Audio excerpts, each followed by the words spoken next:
मित्रांनो, प्रत्येक शेतकरी आज टोमॅटो पिकामध्ये जर बघितलं तर मी जे काही प्लॉटांवर फिरतोय त्यानंतर माझे जे काही रिस्पॉन्स येणार आहे अतिशय उत्तमच आहे. प्रत्येक शेतकऱ्याचे प्लॉट व्यवस्थित आहे. सगळ्यात महत्त्वाचं आज मला विषयामध्ये बोलायचं आहे की टोमॅटो प्लॉटवर होणाऱ्या पानांच्या वाट्या या विषयाबद्दल मी आज बोलणार आहे आपल्यासोबत. सगळ्यात महत्त्वाचं हा जो काही प्रकार आहे हा तुमचं मुळीपासून होतो मित्रांनो.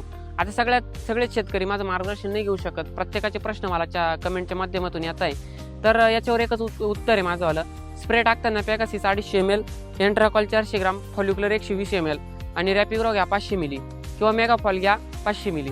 तुम्हाला असा जबरदस्त रिझल्ट मिळाला ना. पानांच्या झालेल्या वाट्या तुम्हाला एकदम बऱ्यापैकी कव्हर मिळत. त्याच्यानंतर खालून ॲप्लिकेशन करायचं एकरी 3 किलो फॉस्फरिक ॲसिड, दुसरं ॲप्लिकेशन करायचं कॉपरचं आणि तिसरं करायचं H98 आणि पंखचं.